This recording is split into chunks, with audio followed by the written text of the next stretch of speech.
Selamat sejahtera tuan-tuan dan puan-puan yang dikasihi. JRS seakan ada pihak mahu guling Hajiji sedia bukti keabsahan Ketua Menteri.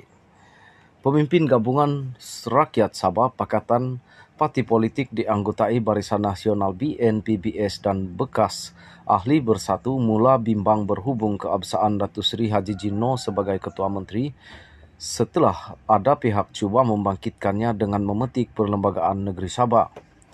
Susulan itu, Setiausaha Agung JRS Datuk Seri Masidi Manjun berkata, gabungan berkenaan bersedia membuktikan keabsahan Hajiji sebagai Ketua Menteri yang menerima sokongan majoriti ADUN Sabah.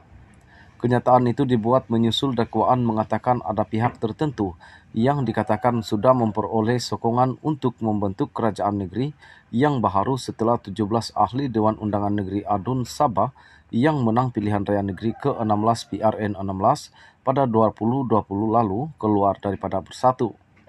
Malah pelantikan Hajiji sebagai Ketua Menteri dibuat berdasarkan kemenangan atas tiket Bersatu dan Perikatan Nasional PN, bukannya atas tiket dan lambang JRS yang kemudian mendapat sokongan BN kini dipersoalkan.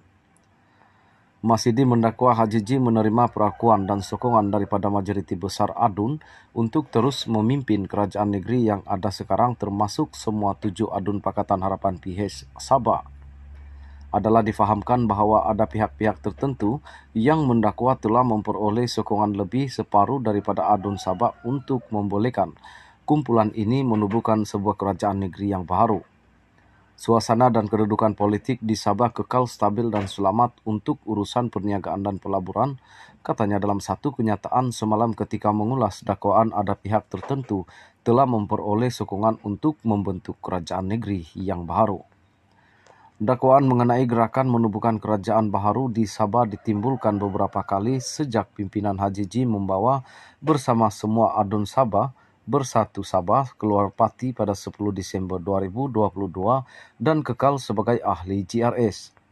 Satu hakikat yang tidak dapat dipertikaikan ialah JRS tidak pernah bertanding dalam PRN 16 Sabah pada 26 September 2020, apatah lagi menang sebarang kerusi dengan menggunakan lambangnya.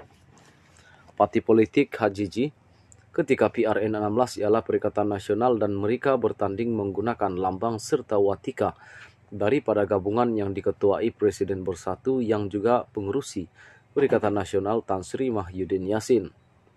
Terdahulu pakar ekonomi politik Jeremiah Yee meminta Yang di-Pertuan Sabah Tun Johar Mahiruddin menarik balik pelantikan Hajiji sebagai Ketua Menteri kerana dikatakan bertentangan dengan Perlembagaan Negeri Sabah setelah beliau keluar daripada Bersatu. Jeremiah yang memetik keputusan rasmi PRN 16 Sabah yang diumumkan Suruhanjaya Pilihan Raya SPR turut berkata perkara 6/3 Perlembagaan Negeri Sabah yang menyatakan Yang di-Pertuan Negeri hendaklah melantik menjadi Ketua Menteri seseorang ahli Dewan Undangan yang pada hematnya mungkin mendapat kepercayaan majoriti ahli Dewan Undangan.